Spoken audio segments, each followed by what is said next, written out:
Hello friends, welcome to study with Mayank. Myself Shanti. तो friends, चलिए आज हम चैप्टर 8 देखेंगे। चैप्टर 8 है कोशिका संरचना एवं प्रकार। फ्रेंड्स, हमने कोशिका के बारे में थोड़ी बहुत जानकारी पिछले चैप्टर्स में ली थी और आज हम थोड़ी डिटेल में उसकी जानकारी लेंगे। ठीक है, उसके संरचना और उसके प्रकार्य क्या क्या हैं, मतलब उसकी स्ट्रक्चर जो है वो क्या क्या है और उसके कार्य क्या क्या हैं, इसके बारे में जानेंगे। ठीक है, तो फ्रेंड्स, हमारे आसपास बहुत सी वस्तुएं हैं जो सजीव हैं या निर्जीव हैं, है ना। आपको याद ही होगा कि सभी जो सजीव हैं उनके मूलभूत जो कार्य हैं उसको संपादित करने के लिए उनको क्या की आवश्यकता होती है, भोजन की आवश्यकता होती है। ठीक है, और जो विभिन्न अंगों के समूह हैं वो अलग अलग कार्य करते हैं, विभिन्न विभिन्न कार्य करते हैं। ठीक है, और इस अध्याय में हम पढ़ेंगे कि जो मतलब अंग की संरचनात्मक और मूलभूत इकाई क्या है। ठीक है, तो चलिए शुरू करते हैं। अधिकतर जीवों में छोटी संरचनाएं दिखाई देती हैं जिन्हें अंग कहते हैं। ओके, और सभी अंग और भी छोटे छोटे भागों से बने होते हैं। किसी जीव की सूक्ष्मतम जीवित रचना को कोशिका कहते हैं। आपको पता ही है कि कोशिका क्या है। तो मान लो फ्रेंड्स, कोशिकाओं की तुलना हम ईंटों से कर सकते हैं। जिस प्रकार ईंटों को जोड़ जोड़कर भवन बनाया जाता है, उसी प्रकार छोटी छोटी कोशिकाएं हैं जो एक दूसरे से जुड़कर हम जो जितने भी सजीव हैं उनके शरीर का निर्माण करती हैं। ठीक है, तो हमारा 8.1 है कोशिका की खोज। हम देखेंगे कि कोशिका की खोज किस प्रकार से हुई।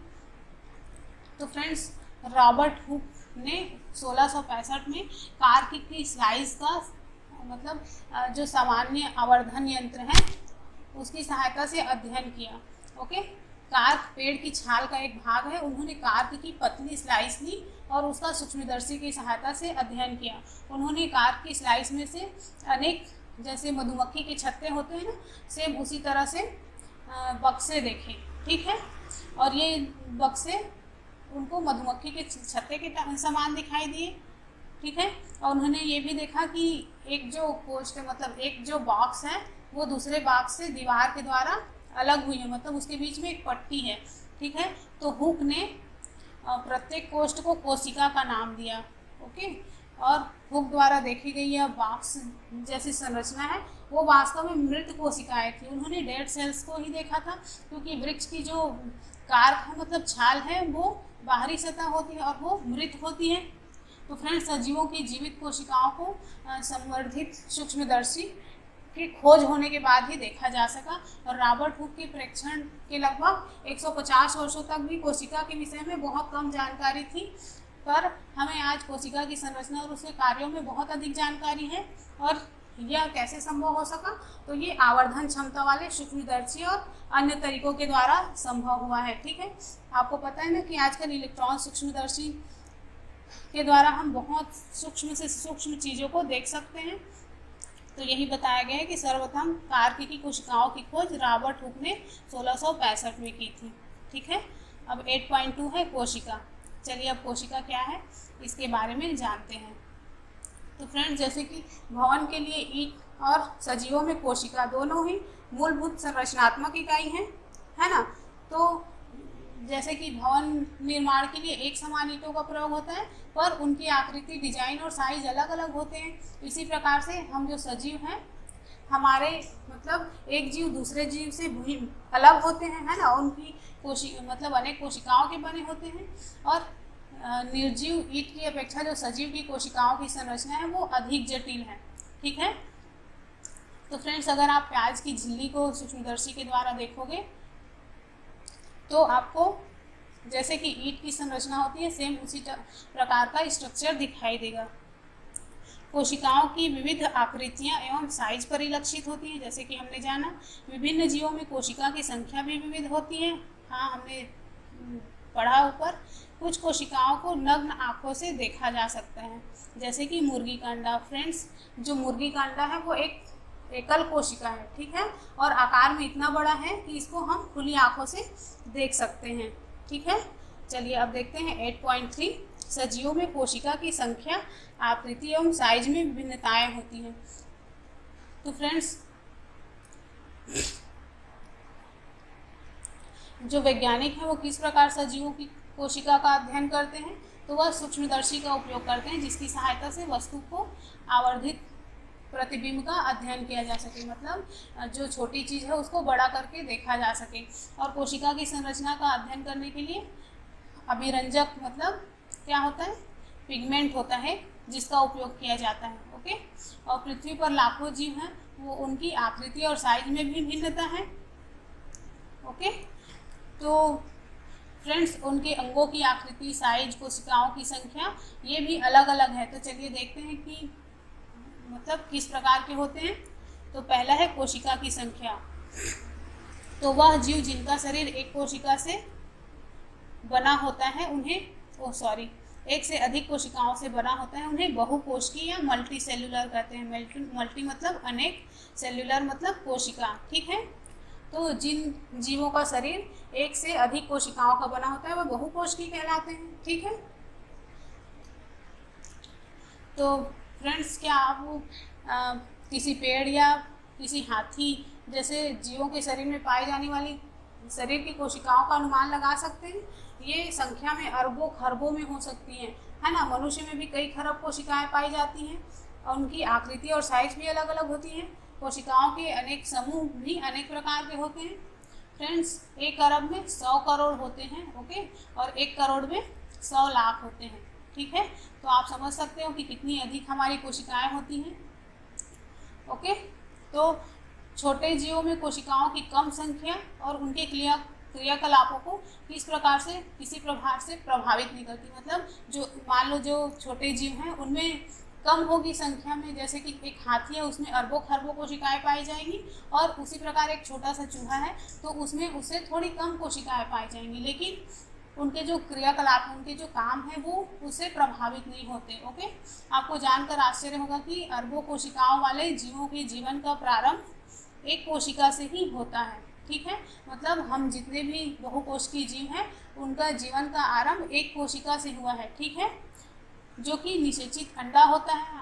आपने लास्ट चैप्टर में पढ़ा था कि मेल गैमेट्स और फीमेल गैमेट्स मिलकर जाइगोट बनाते हैं, है ना। और ये मेल गैमेट्स और फीमेल गैमेट्स क्या होते हैं, ये एक कोशिकीय होते हैं। ठीक है, और इनके फर्टिलाइजेशन से अंडा क्या है, गुणन करता है, मतलब बढ़ता है, और वृद्धि और परिवर्धन के साथ कोशिकाओं की संख्या भी बढ़ती जाती है। ओके, तो फ्रेंड्स चलिए आगे देखते हैं।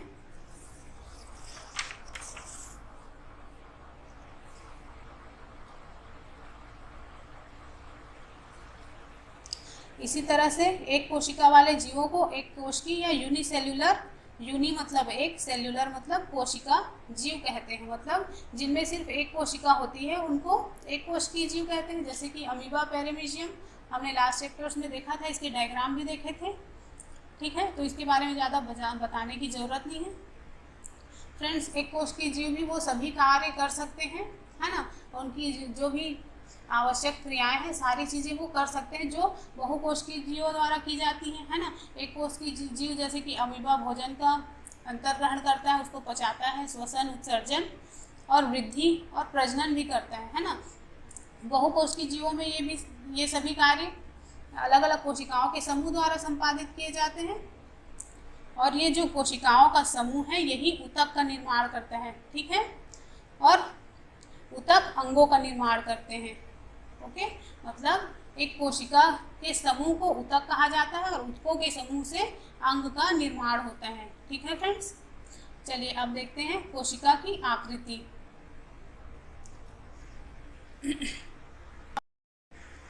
तो फ्रेंड्स, मान लीजिए आप अमीबा की आकृति को देखते हैं तो आप कैसे कह सकते हैं कि इसकी आकृति अनियमित है।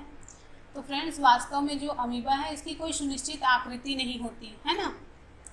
मतलब उसका कोई सही आकार नहीं होता, वो बदलते रहता है। उसके शरीर के मतलब शरीर से बाहर की ओर अनेक लंबाई में प्रवर्ध उभरे हुए होते हैं जिनको पादाब कहते हैं, है ना।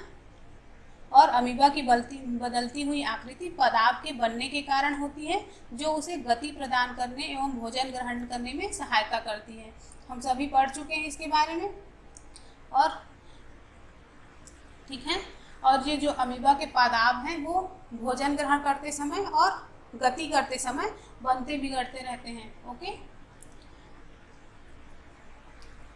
तो यहाँ पर आप देख रहे हो, डायग्राम में देखिए आप, तो ये हमारी ब्लड सेल्स हैं, है ना, गोलाकार रक्त कोशिकाएं जिसका आकार गोल है। ओके, तो मनुष्य में रक्त में पाई जाने वाली WBCs भी एक कोश की संरचना है। जिस तरह से ये RBCs है, ये भी एक कोश की संरचना है ना। तो उसी तरह WBCs भी एक कोश की संरचना है जो अपनी आकृति बदल सकती है। और WBC की कोशिका मतलब एक कोशिका है, जबकि अमीबा एक पूर्ण विकसित जीव है जिसका स्वतंत्र अस्तित्व है। मतलब जिस प्रकार से WBC एक कोशिका है, सेम उसी तरह अमीबा भी एक कोशिका है ना। पर हमारी WBC जो है शरीर के बाहर जीवित नहीं रह सकती, जबकि अमीबा एक पूर्ण विकसित और स्वतंत्र जीव है। ओके,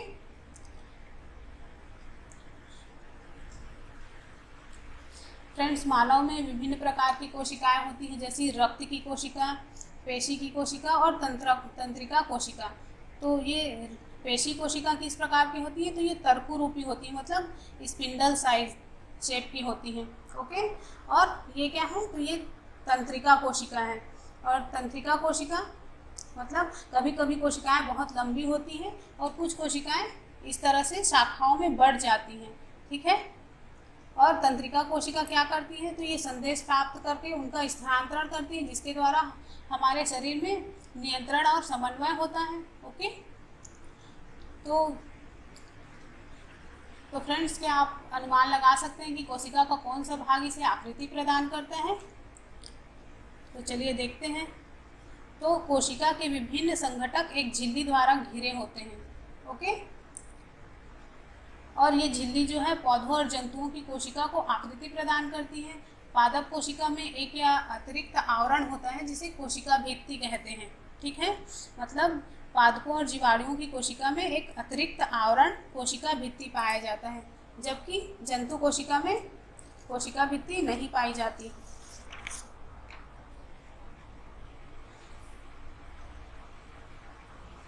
ठीक है, चलिए अब कोशिका की साइज के बारे में जानते हैं।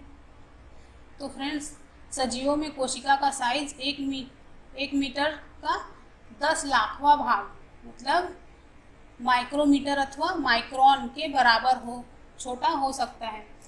ठीक है, अथवा कुछ सेंटीमीटर लंबा भी हो सकता है।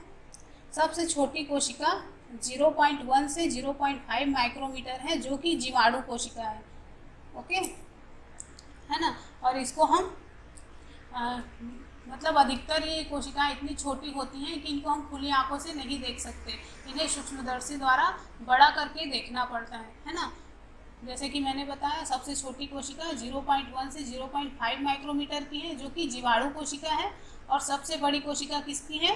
तो शुतुरमुर्ग का अंडा, ये 170 मीटर से, मतलब सॉरी यहाँ पर m लिखा है, mm है ये यहाँ पर मिलीमीटर है। ओके, तो 170 mm से 130 mm तक होता है। ओके, चलिए 8.4 है कोशिका संरचना एवं प्रकार्य।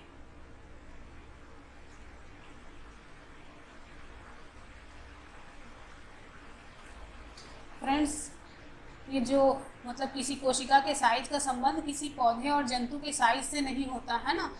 ऐसा बिल्कुल भी नहीं है कि हाथी की कोशिकाएं चूहे की कोशिकाओं से बहुत बड़ी होंगी। कोशिका के साइज का संबंध उनके कार्य से है। ठीक है, जैसे कि उदाहरण के लिए तंत्रिका कोशिकाएं हाथी और चूहों दोनों में ही लंबी और शाखान्वित होती हैं और वो संदेश का स्थानांतरण का कार्य करती हैं। ठीक है,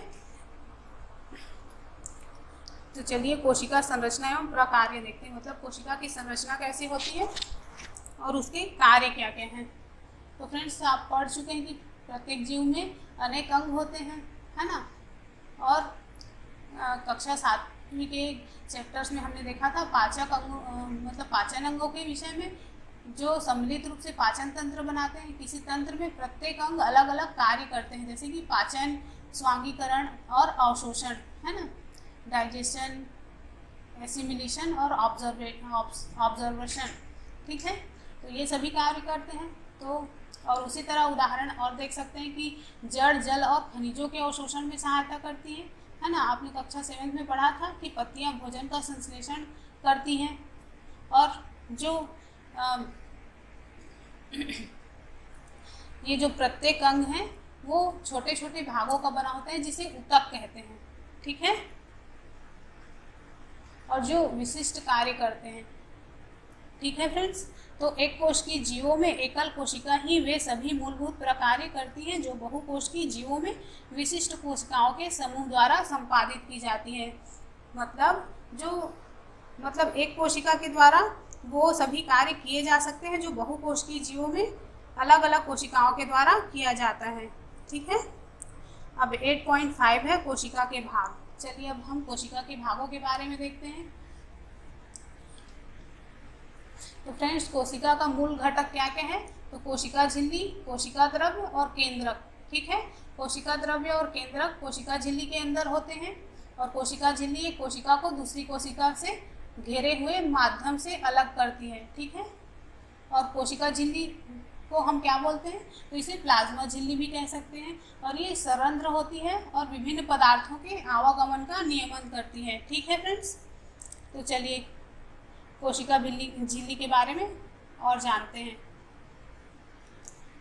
कोशिका की सीमा कोशिका झिल्ली द्वारा परिबद्ध होती है जो एक और दृढ़ आवरण द्वारा आबद्ध होती है जिसे कोशिका भित्ति कहते हैं। फ्रेंड्स, कोशिका भित्ति पादपों में पाया जाता है जबकि जंतु कोशिका में नहीं पाया जाता और इसका कार्य क्या है? तो पदार्थों के आवागमन का नियमन करना, ओके। जंतु कोशिका में कोशिका भित्ति अनुपस्थित होती है, जैसे कि मैंने बताया। तो ये आप देख रहे हो, ये प्याज की झिल्ली की कोशिकाएं हैं और ये मनुष्य के गाल की कोशिकाएं हैं। तो इसमें केंद्रक, इन दोनों में केंद्रक पाया जाता है और ये क्या है? ये कोशिका द्रव्य है और ये आप देख रहे हो, ये कोशिका के चारों ओर जो है वो कोशिका झिल्ली है और ये जो केंद्रक के चारों ओर है वो केंद्रक झिल्ली कहलाती है, ठीक है।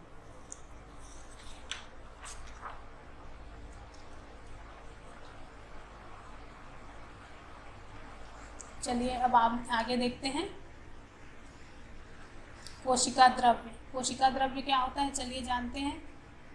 तो फ्रेंड्स, ये एक जेली जैसा पदार्थ है जो कोशिका झिल्ली और केंद्रक के बीच में पाया जाता है, ओके।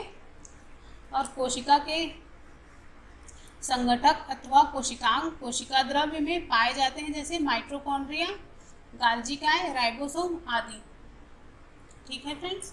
तो कोशिका द्रव्य में क्या क्या पाए जाते हैं? माइटोकॉन्ड्रिया, गाल्जिकाएं और राइबोसोम, ये सब कोशिका द्रव्य के अंदर ही बिखरे हुए होते हैं।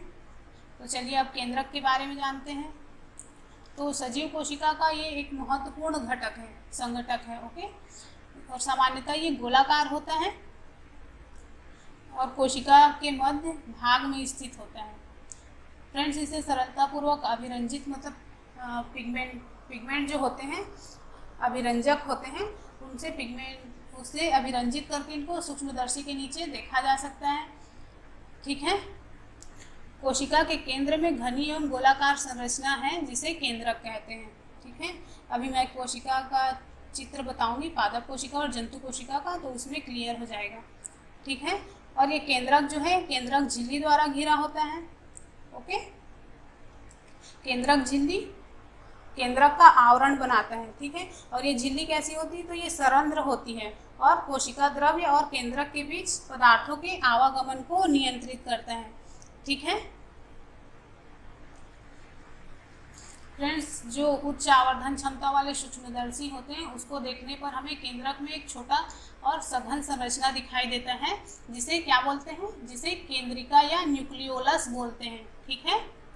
और इसके अतिरिक्त इसमें धागे के समान संरचनाएं होती हैं जिनको क्रोमोसोम या गुणसूत्र कहते हैं, ठीक है। और ये जो गुणसूत्र हैं वो क्या होते हैं? तो ये जीन को धारण करते हैं और आनुवांशिक गुणों और लक्षणों को एक जनक की एक पीढ़ी से दूसरी पीढ़ी में स्थानांतरित करते हैं। और गुणसूत्र कब दिखाई देते हैं? तो ये कोशिका विभाजन के समय ही दिखाई देते हैं, ठीक है। फ्रेंड्स, अब हम जीन के बारे में जानते हैं। तो जीन क्या है? तो ये सजीवों में आनुवांशिकी की इकाई है, ठीक है। और यह माता पिता से संतति की कोशिका में आनुवांशिक लक्षण को स्थानांतरण करता है और नियंत्रण करता है। इसका अर्थ है कि आपके माता पिता के कुछ लक्षण उनसे आपको प्राप्त हुए हैं। यदि आपके पिता की आँख भूरी है तो संभव है कि आपकी भी आँख भूरी हो सकती है, या आपकी माता के बाल घुंघराले हैं तो हो सकता है कि आपके बाल भी घुंघराले हों। पर जो जनक द्वारा प्राप्त विभिन्न जीन हैं वो संयुक्त होकर, मतलब माता के और पिता के दोनों के जीन जो है संयुक्त होकर अलग लक्षण या अलग जो है लक्षण उसको प्रदर्शित कर सकते हैं। ठीक है।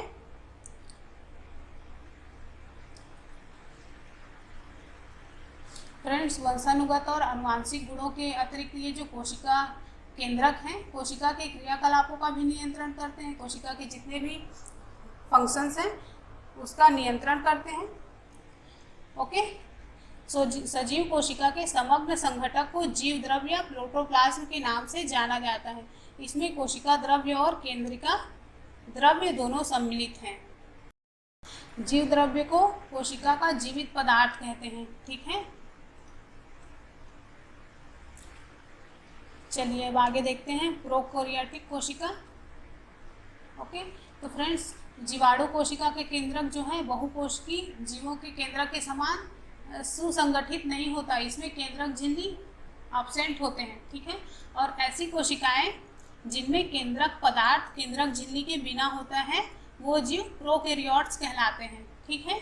मतलब जिनमें जो केंद्रक है उसके चारों ओर झिल्ली नहीं होती है ना, और उसके जो जैसे कि गुणसूत्र वगैरह हैं वो कोशिका द्रव्य में ही बिखरे हुए होते हैं, केंद्रक के द्वारा सेपरेट नहीं होते। तो ऐसे जीवों को प्रोकैरियोट्स जीव कहते हैं। ठीक है। जैसे कि जीवाणु और नीले हरे शैवाल।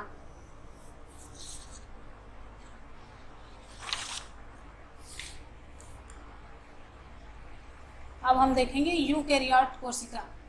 फ्रेंड्स, आप इसमें कंफ्यूज मत होइएगा प्रोकैरियोटिक और यूकैरियोटिक में। ठीक है। तो यूकैरियोटिक कोशिका तो झिल्ली युक्त सुसंगठित केंद्रक पाया जाता है। ऐसी कोशिकाओं वाले जीव यूकैरियोट्स कहलाते हैं, है ना। मतलब इनके जो केंद्रक है उसके चारों ओर सुसंगठित मतलब झिल्ली युक्त होती है वो। ओके। और ये केंद्रक को एक आकार प्रदान करती है। ऐसे जीवों को प्रोकैरियोट्स कहते हैं। ठीक है। तो फ्रेंड्स, प्याज की झिल्ली और गाल की कोशिकाओं जैसी कोशिकाओं में जो झिल्ली युक्त सुसंगठित केंद्रक पाया जाता है वो यूकैरियोटिक कोशिका कहलाती है। और ऐसी कोशिकाओं वाले जो जीव है उनको यूकैरियोट्स कहते हैं। ठीक है।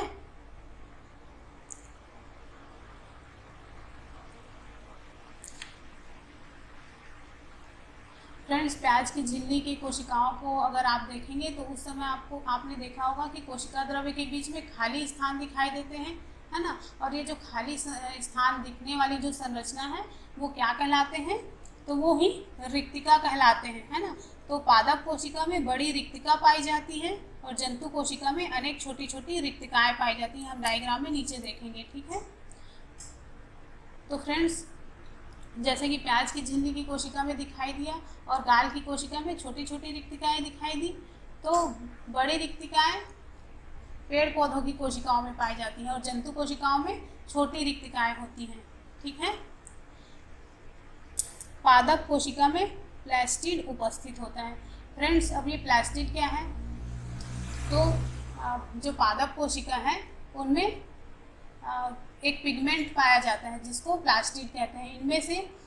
इनमें मतलब हरा रंजक उपस्थित होता है जो कि क्लोरोफिल कहलाता है। ठीक है। मतलब प्लास्टिड के अंदर ही क्लोरोफिल प्रेजेंट होते हैं। ओके। हरे रंग के प्लास्टिड को क्लोरोप्लास्ट या हरित लवक कहते हैं। फ्रेंड्स, इसे ही क्या बोला जाता है, हरित लवक बोला जाता है। वे पत्तियों को हरा रंग प्रदान करते हैं।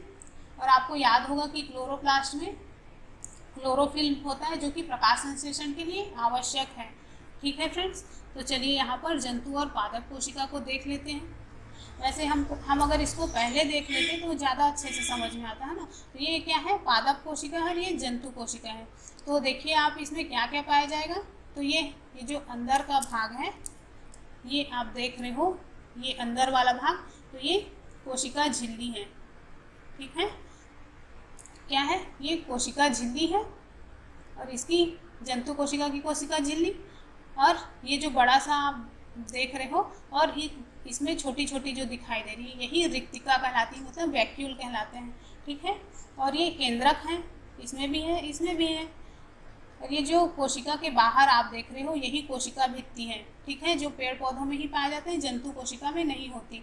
हरित लवक ये जो ग्रीन ग्रीन पिगमेंट देख रहे हो आप, तो यही हरित लवक है। ओके, जो कि जंतु कोशिका में नहीं पाया जाता, जबकि कोशिका द्रव्य दोनों कोशिकाओं में पाया जाता है। ठीक है फ्रेंड्स, तो यहाँ पर हमने जंतु कोशिका के बारे में भी देख लिया। अब देखते हैं पादप एवं जंतु कोशिका की तुलना। फ्रेंड्स, हम ये दोनों डायग्राम देखकर इसकी तुलना कर सकते हैं, और जैसे हमने ऊपर पढ़ा उसके माध्यम से ही भी हम बता सकते हैं कि जंतु कोशिका किस प्रकार के होते हैं और पादप कोशिका किस प्रकार के होते हैं। ओके फ्रेंड्स, तो चलिए अब क्वेश्चन देख लेते हैं। तो क्वेश्चन है बीटी कपास। फ्रेंड्स, आपको बताना है कि बीटी कपास क्या होता है।